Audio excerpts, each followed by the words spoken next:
Saudaraku, inilah daerah Jambansari, di mana di tempat ini ada pemakaman Sirna Yasa, tempat dimakamkannya Raden Adipati Arya Kusuma Diningrat, Bupati Galuh era 1839 sampai dengan 1886.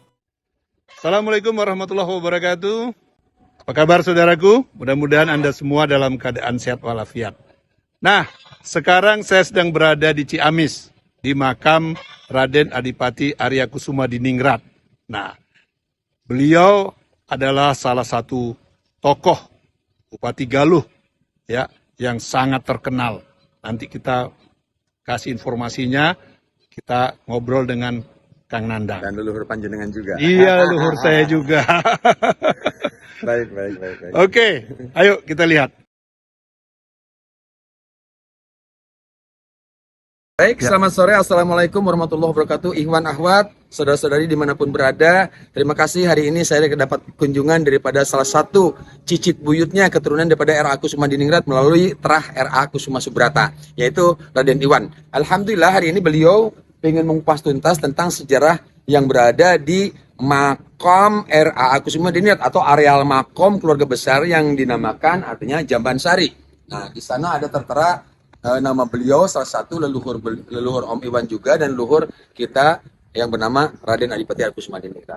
Nah, ini sudah termasuk situs sejarah purbakala dan dilindungi Undang-Undang Balai Cagar Purbakala. Nah, situs Jambansari ini artinya di dalamnya adalah areal pemakaman keluarga. Nah, maka banyak nanti makam-makam di dalam areal ini di situs Jambansari. Dan salah satu tokohnya adalah yang tadi dibicarakan, R.A. Kusuma Diningrat sebagai pemimpin di zaman era penjajahan Belanda di tahun kurang lebih tahun 1800-an. Nah, kita sudah ada di gerbangnya dan di sini ada salah satu tulisan yang memberikan penghargaan terhadap yang namanya pemimpin tokoh R.A. Kusuma Diningrat dengan judulnya Ridder Order van den Nederlandse Senlo dan medali Payung Kuning. Medali Mas Payung Kuning itu adalah salah satu penobatan penghargaan daripada kerajaan Belanda melalui Wilhelmina dan melalui zaman Gubernur Panden. Dan inilah lokasinya dan kita akan masuk ke dalam. Nah, ini bangunannya mungkin dulu pernah direnovasi ya Om Iwan ini, dan ini juga memang harus terus perlu perawatan karena seiring usianya memang yang paling tua adalah bangunan di dalam. Insya Allah kita masuk ke dalam area. Assalamualaikum ya ahlal kubur. Assalamualaikum ya ahlal diyar. Minal mu'minin wal muslimin. Yarhamullahu mustaqdimin wa inna insyaallahu bikum lahikun. Was'alullaha wa lakum al-afiyah. Astaghfirullahaladzim. Allazi la ilaha illa huwal hayyul qayyum wa atubu ilaih. Assalamualaikum ya Syekh wa Syekhuna Syekh Raden Adipati Arya Kusuma Diningrat bi maqami Jambansari Gunung Sinayata min ahli umat Rasulullah wa ahli surgatul jannah husnul khatimah wal kiramin syamul al-fatihah. Auzubillahi siratal ladzina an'amta 'alaihim ghairil maghdubi 'alaihim waladdallin. Sadaqallahul adzim wa sadaqahul fil adzim. Bismillahirrahmanirrahim. Assalamualaikum. Nah, silakan Iwan, ini masuk kita ke area dalam. Dan di sebelah sini adalah tanah yang berada di wilayah utara. Nah, itu tanahnya di areal pemakaman yang berada di selatan. Nah, yang mungkin punya sejarah lebih tua adalah sebelah utara sini Om Iwan. Nah, ini ada bangunan. Ini ada bangunan sudah tua ini. Malah sudah kelihatan kondisinya Om Iwan.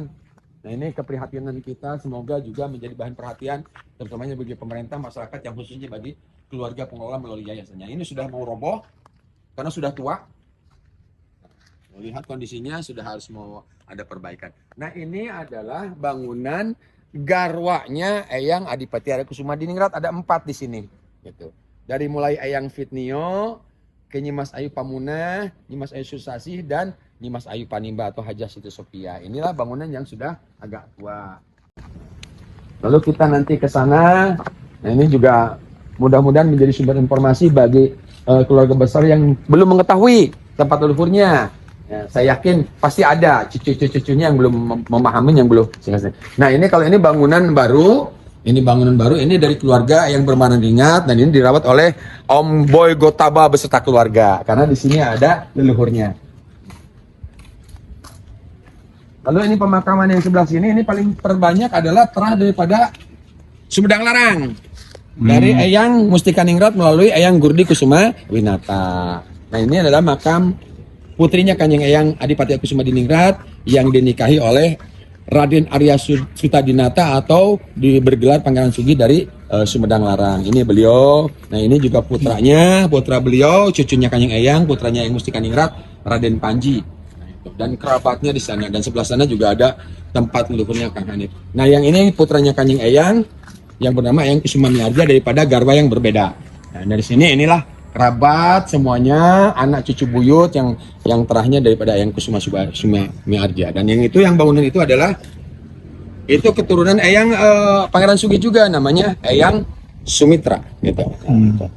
Nah, ini bangunan Eyangnya Kanjeng Prabu.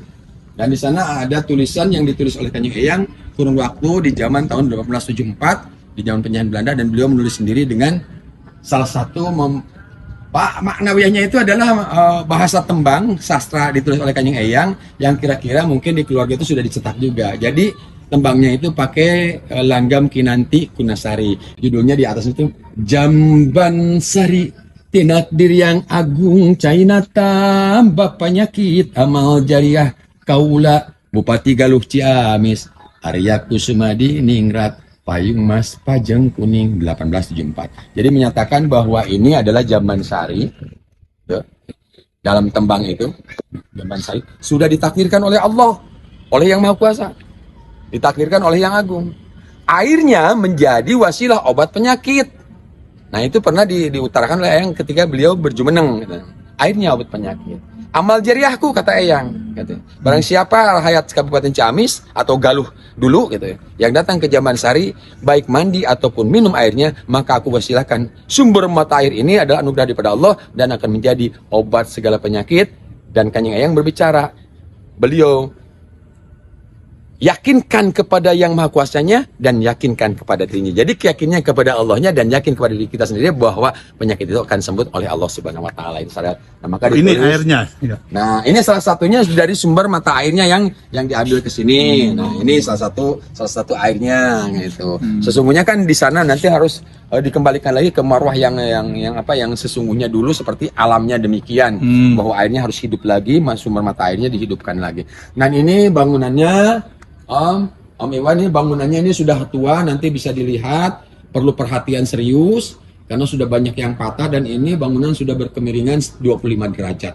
25 derajat.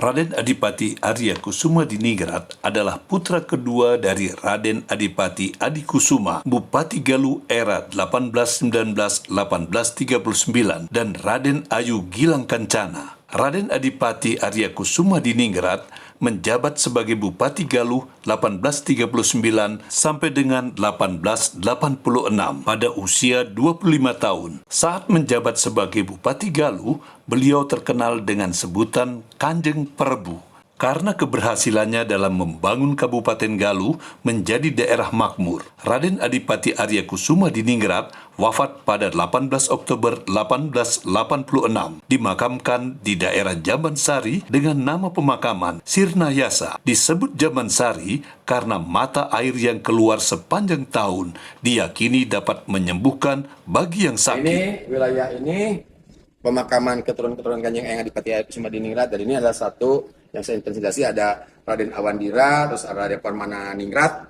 Ini bangunannya bangunan khas Cirebon karena benang merahnya tidak akan terputus dengan Cirebon. Oh iya. Dengan Sunan Gunung Jati. Nah, itu bangunan yang paling di ujung itu bangunan keluarga besar keturunan Eyang Mustikaningrat atau Pangeran Sugih, yaitu putranya Pangeran Sugih. Leluhurnya Kang Hanif juga di sana bersemayam Eyang Gurdi Kusuma Winata bersama Eyang Raden Dalam Bintang atau Arya Kusuma Dilaga. Itu cucunya Kanjeng Eyang dari orang tuanya dari Sumedang. Ini kondisi ini mungkin Om Iwan, alhamdulillah. Nah, siapapun juga. Nah, ini sejarahnya, ini kan beliau adalah alim ulama besar. Alim ulama besar beliau itu.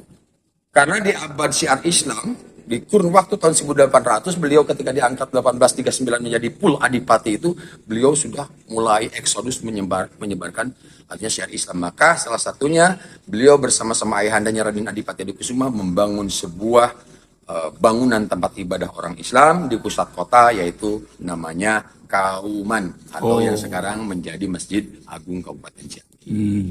Dan banyak sekali Om Iwan sejarahnya itu, leluhur panjenengan itu. Kalau ini bayangin 47 tahun beliau berkarya. Nah ini juga belum saya hafal benar berasalnya dari mana ini gitu. Cuma yang jelas secara dari pihak keluarga, sumber informasinya ini katanya ada yang bilang ini dibikin tahun 1800, ada juga yang bilang ini tahun 1700. Ini adalah lambang kasih sayang daripada keluarga kerabat eyang yang membangun relief ini menjadi artinya maknawiyah ketauhidan dan simbol-simbol yang ada di kerajaan kita. Ini dari kayu jati, nah ini juga. Baik, terima kasih. Alhamdulillah, tadi kita bersama-sama sudah berkeliling untuk melihat dan mengecek kondisi di lapangan keluarga besar leluhurnya Om Iwan, juga keluarga besar leluhurnya keturunan daripada eyang, yaitu dengan atas nama RA Kusuma Diningrat, dan maka berdiri adalah salah satu kepengurusan strukturisasi daripada pengelolanya itu adalah Yayasan Kusuma Diningrat. Semoga Yayasan Kusuma Diningrat dengan para keturunan eyangnya benar-benar menjadi sebuah kekuatan pepayung hukum dan pepayung yang akan mempertahankan artinya tempat leluhur yang begitu disakralkan oleh masyarakat dan begitu fenomenal tentang sejarahnya yang menjadi kebanggaan bagi saya sendiri, masyarakat Kabupaten Ciamis. Kang Nandang, ya, Kang Nandang, kenapa kita harus merawat makam leluhur? Ya, merawat makam leluhur adalah bentuknya ibadah. Ya kan? Kalau doa itu adalah dimanapun juga akan sampai. Tapi ketika abdolnya adalah bertemu di tempat peristirahatannya, itu namanya makam. Maka ada bahasa ziarah atau nyekar kata orang Sunda ya gitu. Nah, di sana ketika makam-makam orang-orang soleh, karena kan tidak ada lagi keterangan dalam Al-Quran, ridho Allahu wirul walidain. Keramat yang paling hebat itu adalah orang tua, ibu dan bapak kita. Sejarah kita lahir ke dunia itu ada ibu bapak kita. Adanya ini keluarga besar ini adanya Kanjeng Eyang. Maka di Galunggung tertulis ada sejarah yang mencatat tentang bagaimana pengertian pendidikan melalui wasilah sangkertanya adalah menyatakan sebuah prinsip. Hananguni hanamangke tan hananguni tan hanamangke. Hana catang tan hana tunggang tan hawatang tan hana tunggang. Jangan lupakan sejarah adanya sekarang karena adanya dulu. Nah, berarti adanya kita ada orang tua lah. Hormatnya kepada orang tua itu lebih hebat karena sesuai petunjuknya daripada Al-Quran kita sebagai orang Muslim. Karena tidak ada di Al-Quran ridho Allah birul mursid. Ada juga ridho Allah birul walidain. Abina wa umina. Itu. Oke, terima kasih Nandang. Oke, saudaraku. Jadi seperti di konten-konten saya beri kemarin, jadi ada filosofi Jawa, seperti yang Kang Nandang bicarakan tadi, meskipun berbeda pengucapannya, tapi artinya sama. Sangkan paraning dumadi. Betul. Dari mana kita berasal, kenapa kita di sini, mau ngapain kita di sini, dan besoknya kita kemana. Gitu kan Kang Nandang? Sangkan paraning dumadi itu adalah melahirkan anggayuwaning maring leluhur. Sama. Insya Allah itu prinsip sama, betul. Oke, marilah kita menghargai, menghormati leluhur kita, berbakti. Jadi simbol berbakti kita kepada leluhur. Salah satunya merawatnya. Jadi kalau kita mau berkah, ingat. Berlomba-lomba. Berlomba-lomba. Terima kasih. Saya Iwan Gardiawan dan Kang Nandang dari Makam Jambansari, Makam Raden Adipati Arya Kusuma Diningrat. Sampai jumpa. Assalamualaikum.